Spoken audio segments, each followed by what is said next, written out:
శ్రీ గురు గణేష్ మేధాదక్షిణామూర్తి సహిత శ్రీ బాలాత్ర ప్రసుందరై నమ. శ్రీరామచంద్ర పరబ్రహ్మణే నమ. అందరికీ నమస్కారం. దివ్యమైనటువంటి భద్రాద్రి క్షేత్రంలో వెలిసి ఉన్నటువంటి శ్రీ సీతారామచంద్ర స్వామి వారిని రామనారాయణుడిగా పేర్కొంటూ కళ్యాణాన్ని జరుపుతూ ఉంటాన్ని మనమందరం కూడా చూస్తున్నాం. 2012 తర్వాత నుంచి కూడా ఈ మార్పు వచ్చింది. 2012 వెనక వరకు కూడా కళ్యాణ గోత్ర పర్వలో పెళ్లి కుమారుడిగా స్వామివారిని రామచంద్ర స్వామినేవరాయ అంటూ పెళ్లి కొడుకు యొక్క పేరు రామచంద్ర స్వామిగా చెప్పారు. కానీ 2012 తర్వాత నుంచి కూడా రామనారాయణ స్వామినేవరాయ అంటూ రామనారాయణుడిగా స్వామివారి యొక్క పేరును మార్పు చేశారు.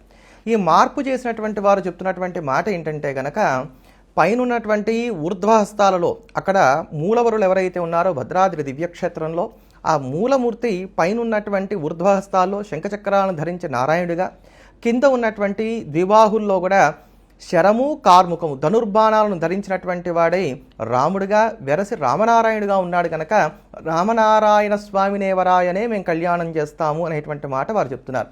దీనికి వారు చెప్తున్నది ఏంటంటే గనక, మేమిక్కడ పాంచరాత్ర దివ్యాగమాన్ని అనుసరించి స్వామికి సమస్తమైనటువంటి కైంకర్యాలు కూడా చేస్తూ ఉంటాం కనుక పాంచరాత్రంలో చెప్పబడినటువంటి ప్రకారంగా స్వామివారికి ఇలా చేస్తున్నాం అనేటువంటి మాట చెప్తున్నారు.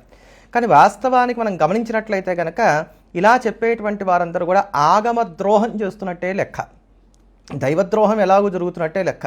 అంటే రామనారాయణ అంటే దైవద్రోహం అని అన్నారనుకోండి, రామనారాయణ అనేటువంటి భావాన్ని ఎవరూ కాదనట్లేదు. విశేషనామాలు విశిష్టనామాలు పరమాత్మకి ఎన్నైనా ఉండవచ్చు, కానీ ఇన్నాళ్ళు ఉన్నటువంటి కళ్యాణంలో స్వామివారి యొక్క పేరును మార్పు చేయడం అనేది మాత్రం కూడనటువంటిదే. ఎందుకంటే ఇది ఆగమాలని కూడా ఆగం పట్టించడం కిందే అవుతుంది. ఎందుకు ఈ మాట అంటున్నాను ఒక్కమారు మీరు గమనించండి. దివ్యమైనటువంటి పాంచరాత్ర ఆగమ ప్రకారంగా భద్రాద్రి క్షేత్రంలో శ్రీ సీతారామచంద్ర స్వామి వారికి సమస్తమైనటువంటి పూజా కైంకర్యంలో నిర్వహిస్తున్నామని చెప్తున్నారు కదా.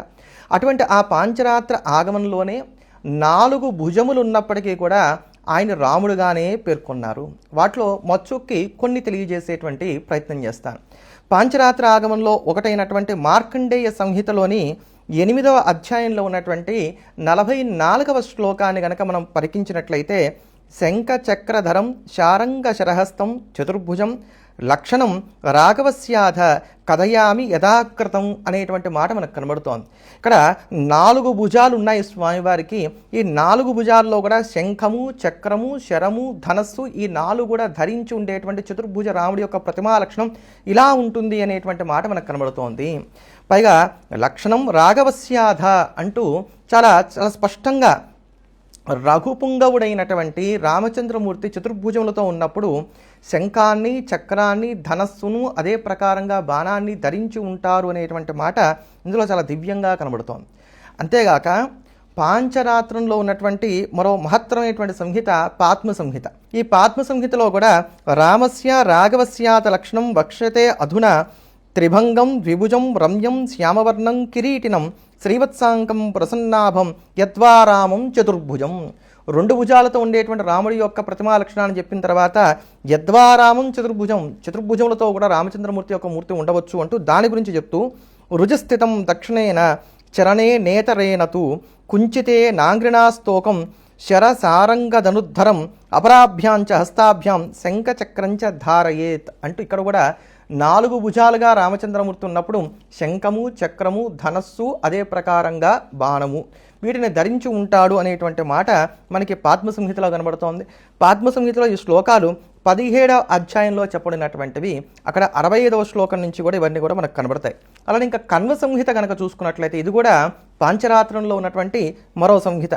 ఈ కన్వ సంహితలో చాలా స్పష్టంగా రామస్య రాఘవస్యాద వశ్యామి లక్షణం శుభం శర కార్ముక హస్తంచ శంఖ చక్రధరం ప్రభుం చతుర్భుజ ప్రతిమాయాం ద్విభుజే శరకార్ముకే సీతాలంకృత వామాంకం అనేటువంటి మాట చాలా స్పష్టంగా ఉంది. సీతాలంకృత వామాంకం మనం భద్రాచల క్షేత్రంలో చూసినట్లయితే కనుక స్వామి వామాంకమున సీతని చక్కగా కడిగి మనకు దర్శనమిస్తున్నాడు. అంటే కన్వ సంహితలో చెప్పబడినటువంటి ప్రకారంగానే అక్కడ ఉన్నటువంటి మూర్తి ఉంది. ఆ మూర్తి చతుర్భుజములతో ఉన్నప్పుడు ఇక్కడ చెప్పినట్టుగానే శంఖాన్ని చక్రాన్ని ధనస్సును బాణమును ధరించి ఉన్నట్టుగా మనకు కనబడుతున్నది. కనుక పాంచరాత్రంలో ఉన్నటువంటి మరో సంహిత అయినటువంటి కన్వ సంహితలో 13వ అధ్యాయంలో 86, 87 శ్లోకాల్లో కూడా దీన్ని చాలా సుస్పష్టంగా చెప్పారనేటువంటి మాట మనం గమనించాలి. అలానే పాంచరాత్రంలో ఉన్నటువంటి మరో సంహిత అయినటువంటి పద్మోద్భవ సంహితలో రామస్య రాఘవస్యాద లక్షణం కథ్యతే అధునా నీల నీరద సంకాశం దశతాళం చతుర్భుజం శరకార్ముక హస్తంచ శంఖచక్రధరం తదా అనేటువంటి మాట మనకు కనబడుతోంది.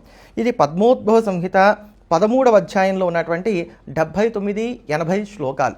ఇక్కడ కూడా చతుర్భుజరాముడి యొక్క ప్రస్తావన చక్కగా శంఖచక్రాదులు ధరించినట్టుగా శరకార్ముకులు ధరించినట్టుగా మనకు కనబడుతోంది.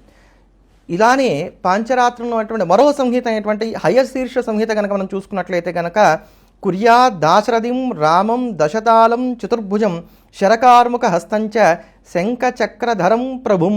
చాలా స్పష్టంగా ఉంది, చాలా తేలికైనటువంటి శ్లోకం కూడా ఇది హయశీర్ష సంహితలో ఉన్నటువంటి శ్లోకం అన్నమాట. కుర్యాత్ దాశరథిం రామం దశతాళం చతుర్భుజం. దాశరథి అయినటువంటి రామచంద్రమూర్తి చతుర్భుజములతో ఉన్నప్పుడు శరకార్ముక హస్తంచ శంఖచక్రధరం ప్రభుం అనేటువంటి మాట మనకి స్పష్టంగా కనబడుతోంది. అందుకని ఇలా అనేకమైనటువంటి సంహితా గ్రంథాల్లో 4 భుజములతో ఉన్నటువంటి రాఘవుడి యొక్క లక్షణం చెప్పడం అనేటువంటిది జరిగింది. రఘువంశోద్భవుడైనటువంటి దాశరథి అయినటువంటి రామచంద్రమూర్తి యొక్క లక్షణం చతుర్భుజములతో ప్రతిమగా ఉంటే ఎలా ఉండాలో చెప్పడం జరిగింది. దీన్ని ఆధారంగా చేసుకొని మనకిక్కడ మనం చూసినట్లయితే కనుక క్షేత్ర మహత్యంలో కూడా అంటే ఆగమానికి చాలా చక్కగా సమీపంగా కనబడుతుంది. క్షేత్ర మహత్యంలో కూడా క్షేత్ర మహత్యంలో వ్యాసప్రోక్తమైనటువంటిది కదా క్షేత్ర మహత్యం. ఇందులో కూడా ఈ క్షేత్రాన్ని రాఘవ క్షేత్రం అని అన్నారు. అంటే రాఘవుడిగా స్వామి చతుర్భుజములు ధరించి ఉన్నప్పుడు ఇలా ఉంటాడు అనేటువంటి మాట చాలా స్పష్టంగా మనకు కనబడుతోంది. ఇక్కడ మరి వీటన్నిటిలో కూడా సవ్యాపసవ్యంగా మరి శంఖచక్రాలు లేవు కదా, దానికి దీనికి సాపత్యం ఎలా కుదురుతుంది అన్నట్లయితే కనుక ఇక్కడ సవ్యాపసవ్యంగా శంఖచక్రములు స్వామి ఎందుకు ధరించి వేయించేసి ఉన్నాడనేటువంటి దాన్ని అర్చక స్వాములే చాలా స్పష్టంగా చెప్తున్నారు. సుదర్శనమైనటువంటి చక్రం ఏదైతే ఉందో అది సాక్షాత్తు శత్రుఘ్నుడికి ప్రతీకగా ఉంటుంది కనుక దాన్ని ఆయన ఎడమ చేతి యందు ధరించి, అలానే కుడి చేతిలో ఉన్నటువంటి పాంచజన్యం ఉండేటువంటి శంఖం ఏదైతే ఉందో అది భరతుడికి ప్రతీకగా ఉంటుంది కనుక దాన్ని స్వామి కుడి చేత ధరించి ఇక్కడ ప్రకాశిస్తున్నాడు అనేటువంటి మాట కూడా చాలా స్పష్టంగా చెప్పారు. అందుకని చెప్పనే ఎలా చూసుకున్నా పాంచరాత్ర దివ్యాగమాన్ని అనుసరించి చూసినా కూడా ఇటువంటి అనేకమైనటువంటి సంహితల్లో అనేకమైనటువంటి ప్రమాణ వచనాలు మనకి చతుర్భుజ రాముడి యొక్క ప్రతిమా లక్షణాన్ని తెలియజేస్తూ వస్తున్నాయి. కనుక పాంచరాత్ర ఆగమాన్ని అనుసరించి చూసిన చతుర్భుజ రాముడు రాముడే, దాశరథియే. చతుర్భుజములు ఉన్నంత మాత్రాన రామనారాయణుడు కాడు. రామనారాయణుడిగా కళ్యాణం చేయడం తగదు. రామనారాయణుడిగా భావించడం తప్పులేదు. భావన ఏ ప్రకారంగా అయినప్పటికీ కూడా మనం చేసుకోవచ్చు. అనేక రూపాలలో స్వామి మనల్ని దర్శన భాగ్యాన్ని కలగజేస్తూ ఉంటాడు, అనేక రకాలైనటువంటి స్ఫురణలు కలగజేస్తూ ఉంటాడు. కనుక మనం అందరం కూడా రామనారాయణుడిగా భావన చేయడం తప్పు కాదు, కానీ రామనారాయణ కళ్యాణం చేస్తామన్నట్లయితే అప్పుడు ఆగమానికి అది విరుద్ధమే అవుతోంది. ఏ ఆగమానికి మీరు చెప్తున్నా, ఏ ఆగమాన్ని అయితే మేము అనుసరిస్తున్నామని చెప్పని మీరు అంటున్నారో ఆ పాంచరాత్ర దివ్యాగమానికి అది విరుద్ధమవుతుంది. కాదంటారా? ఒక్కసారి ఆత్మావలోకనం చేసుకోండి. ఒక్కమారు హృదయం మీద చేయి వేసుకొని ఆత్మారాముడి సాక్షిగా అవునో కాదో తెలియజేసేటువంటి ప్రయత్నం చేయండి. లేదండి అనాదిగా మేము ఇక్కడ రామనారాయణ కళ్యాణమే చేస్తున్నాం అనేటువంటి వారు ఉన్నట్లయితే కనుక 2012 వెనక అర్చకులు రామచంద్రస్వామినే వరాయ అని కాక రామనారాయణ స్వామినే వరాయ అన్నటువంటి ఒక్క వీడియో చూపించండి, సరిపోతుంది కదా. ఎందుకు ఇంత రాద్ధాంతం? ఎవరు చేస్తున్నారు ఈ గందరగోళం? ఒక్కమారు మీరు ఆలోచించండి. 2012 వెనక రామచంద్ర స్వామినే వరాయ అని, 2012 తర్వాత రామనారాయణ స్వామినే వరాయ అని మార్చి కళ్యాణాలు జరుపుతున్నది ఎవరు? పాంచరాత్రాగమానుసారంగా చేస్తున్నాం అనేటువంటి వారు మరి ఇప్పుడు ఈ పాంచరాత్రంలో ఉన్నటువంటి ప్రమాణ వచనాలన్నీ కూడా తుంగలో తొక్కినట్టు కాదా? ఈ పాంచరాత్రంలోనే చాలా స్పష్టంగా హయశీర్ష సంహిలో అయితే కనుక దాశరథి అనేటువంటి మాట కూడా వాడారు కదా, రామం అనేటువంటి మాట కూడా ఉంది కదా. అలాంటప్పుడు శరకార్ముక హస్తంచ శంఖచక్రధరం ప్రభుం అంటూ 4 భుజాలతో రాముడు వేటిని ధరించి ఉంటాడని చెప్పాడు. అవే ఆయుధములను అదే ప్రకారంగా ధరించి ఆయన భద్రగిరిపై వేయించేసి ఉన్నా కూడా మేము మాకు తోచినటువంటి ప్రకారంగానే చేస్తాం, మా ఇష్టం అనేటువంటి మాట మాట్లాడినట్లయితే కనుక ఆపై మీ చిత్తం. ఏది ఏమైనప్పటికీ ఇది ఆగమద్రోహం అవుతుంది, ఇది దైవద్రోహం అవుతుంది. కాదా అవునా అనేటువంటిది మరొక్కమారు ఆత్మావలోకనం చేసుకునేటువంటి ప్రయత్నం చేయండి. అహంకారాలకి పంతాల కన్నా కూడా శాస్త్రానికి ప్రాముఖ్యతనివ్వటం అనేది మనందరి యొక్క ధర్మం అవుతుంది. ఇలా ఎక్కడెక్కడైతే కనుక పాంచరాత్ర దివ్యాగమానుసారంగానే స్వామిని చతుర్భుజములతో ఉన్నప్పటికీ కూడా రామచంద్రుడిగానే చెప్పడం అనేటువంటిది జరిగిందో అటువంటి ఆధారాలన్నీ కూడా ఒక్కొక్కటిగా మీ ముందు ఉంచేటువంటి ప్రయత్నం చేస్తాను. మరో వీడియోతో మళ్ళీ కలుద్దాం. ఎల్లప్పుడూ దేశాన్ని ప్రేమిద్దాం, దైవాన్ని స్మరిద్దాం. స్వస్తి.